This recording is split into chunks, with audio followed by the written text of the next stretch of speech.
Para saudara dan saudari yang Tuhan cintai, selamat pagi dan selamat bertemu lagi dalam Renungan Harian edisi hari Senin tanggal 22 Februari 2021. Hari ini gereja merayakan pesta takhta Santo Petrus Rasul. Mengawali hari yang baru ini, kita hendak mendengar dan merenungkan sabda Tuhan. Marilah sebelum kita mendengar dan merenungkan sabda Tuhan, kita berdoa. Dalam nama Bapa dan Putra dan Roh Kudus. Amin. Allah Bapa yang kekal dan kuasa, Engkau telah mendirikan gerejamu di atas wadas dan mendasari iman kami dengan pengakuan iman para rasul. Kami mohon, selamatkanlah kami dan jangan sampai gerejamu digoncangkan oleh kekuatan apapun. Bersabdalah ya Tuhan, kami siap untuk mendengarkan. Terpujilah Engkau Bapa, Putra dan Roh Kudus, kini dan sepanjang segala masa. Amin. Para saudara dan saudari yang Tuhan cintai, sabda Tuhan yang hendak kita dengar dan kita renungkan bersama untuk mengawali hari yang baru ini pada pesta takhta Santo Petrus Rasul diambil dari Injil Matius pasal 16 ayat 13 sampai 19. Tuhan sertamu. Inilah Injil Tuhan kita Yesus Kristus menurut Santo Matius. Sekali peristiwa, Yesus tiba di daerah Kaisarea Filipi. Ia bertanya kepada murid-muridnya, kata orang, siapakah anak manusia itu? Jawab mereka, ada yang mengatakan Yohanes Pembaptis, ada juga yang mengatakan Elia, dan ada pula yang mengatakan Yeremia atau salah seorang dari para nabi. Lalu Yesus bertanya kepada mereka, tetapi apa katamu, siapakah aku ini? Jawab Simon Petrus, engkau adalah Mesias, anak Allah yang hidup.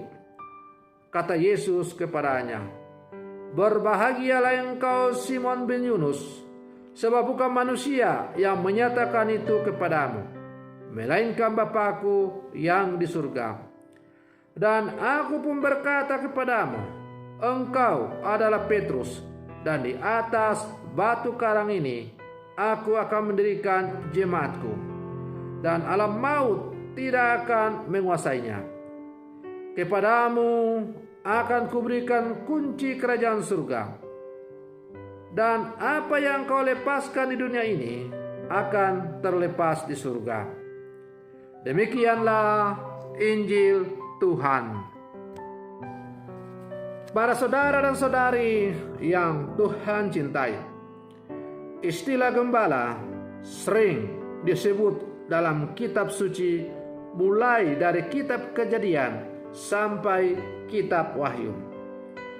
Yesus menyebut dirinya gembala baik, maka patutlah kita meneladaninya.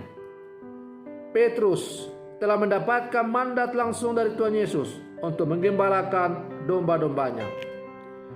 Ada beberapa prinsip yang seharusnya dimiliki oleh seorang gembala, seperti yang disampaikan oleh Yesus. Pertama, penggembalaan harus dilakukan dengan sukarela sesuai dengan kehendak Allah. Kedua, menggembalakan merupakan bentuk pengabdian diri. Di sana tidak ada motivasi untuk mencari keuntungan. Sebaliknya daripadanya dituntut sikap pengorbanan demi kebaikan domba-dombanya. Para saudara dan saudari yang Tuhan cintai, seorang gembala yang selalu mencari keuntungan untuk dirinya sendiri tidaklah pantas disebut gembala. Yang ketiga, menggembalakan berarti memberi teladan, bukan hanya dengan memerintah. Sebab gembala bukanlah jabatan politik, sehingga kesetiaan dalam pelayanan penggembalaan tersebut akan dianugerahi mahkota kemuliaan yang tidak dapat layu. Para saudara-saudari yang Tuhan cintai, Injil yang kita dengar hari ini pada pesta takhta Santo Petrus Rasul mengisahkan kebersamaan Yesus dengan para muridnya. Kebersamaan tersebut bisa dikatakan merupakan momen yang sangat krusial karena Yesus akan menggenapi rencana karya penyelamatannya.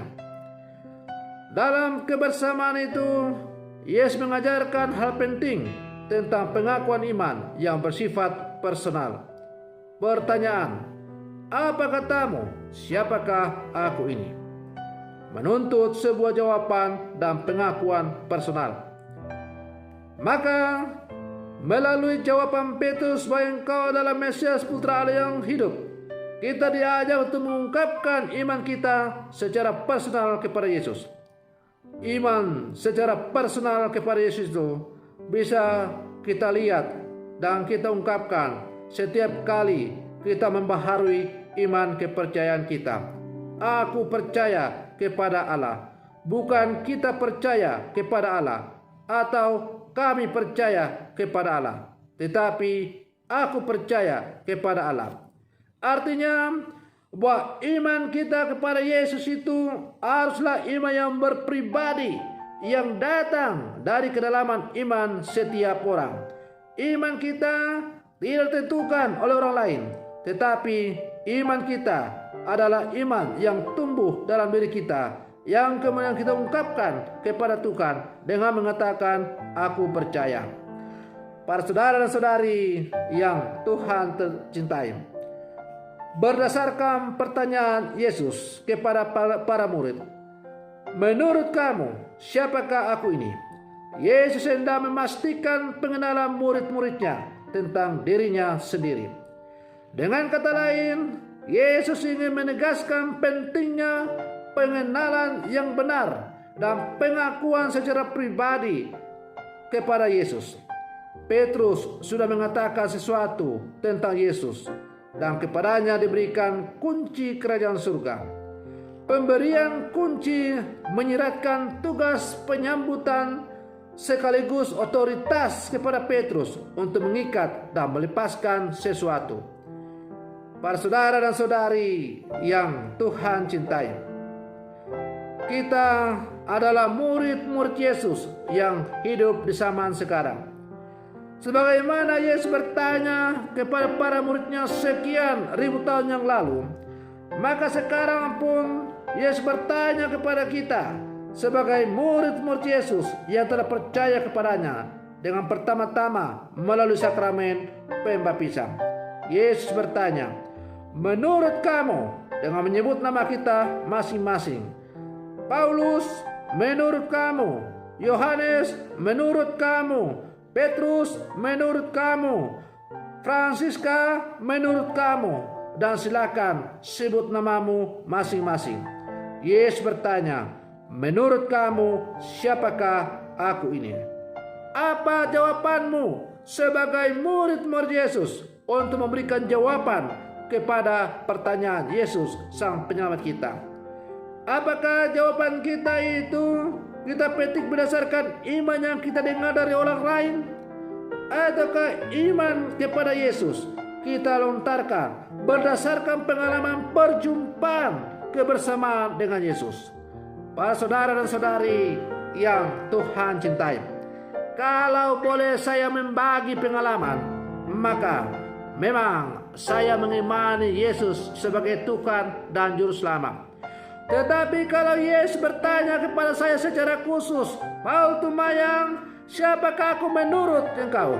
Maka saya akan menjawab bahwa Yesus itu adalah seorang sahabat yang setia, yang selalu berjalan bersama dengan saya, menemani perjalanan hidup saya dan mengarungi bahtera hidup dan panggilan saya sebagai seorang gembala. Iman saya atau kepercayaan saya, sapaan saya kepada Yesus sebagai seorang sahabat sejati berdasarkan perjalanan pergumulan hidup saya sebagai seorang gembala. Ketika saya mengarungi bahtera panggilan hidup saya sebagai seorang gembala dari paroki ke paroki tempat saya diutus, entah di pedalaman, entah di pesisir, entah di paroki kota maupun paroki yang bukan kota, entah paroki yang miskin yang umatnya masih sederhana maupun paroki yang cukup mapan dalam soal ekonomi. Saya merasakan bahwa Tuhan Yesus selalu berjalan bersama saya sebagai seorang sahabat. Seorang sahabat sejati yang setiap saat hadir untuk meneguhkan dikala saya mengalami pergolakan-pergolakan dalam hidup dan karya saya sebagai seorang gembala. Seorang sahabat yang hadir juga bersuka cita bersama dengan saya ketika saya mengalami kegembiraan, sukacita dalam menjalani hidup saya sebagai seorang gembala. Kalau sampai saat ini saya mampu menjalani hidup dan panggilan saya sebagai seorang gembala, sebagai seorang imam, sebagai seorang pastor paroki, itu terjadi bukan karena kemampuan saya, tetapi karena ada seorang teman sejati yang selalu berjalan bersama dengan saya untuk selalu memberikan tuntunan, memberikan penerangan, memberikan nasihat, memberikan saran-saran bagaimana saya harus menjalankan tugas dan panggilan sebagai seorang gembala. Dan itulah Yesus, sang sahabat sejati. Para saudara dan saudari yang Tuhan cintai, maka para saudara dan saudari yang terkasih, silakan kalian memberikan jawaban kepada Yesus. Siapakah dia menurut kalian masing-masing? Tentu sesuai dengan pengalaman perjalanan pergumulan iman kalian bersama dengan Yesus. Maka mari kita memberikan jawaban yang konkret dan nyata dalam kehidupan kita terhadap pertanyaan Yesus, menurut kamu siapakah aku ini? Semoga jawaban kita masing-masing akan semakin menghantar kita untuk menghayati bahwa Yesus adalah sungguh sang Mesias sejati. Semoga demikian. Selamat pagi, Tuhan Yesus memberkati.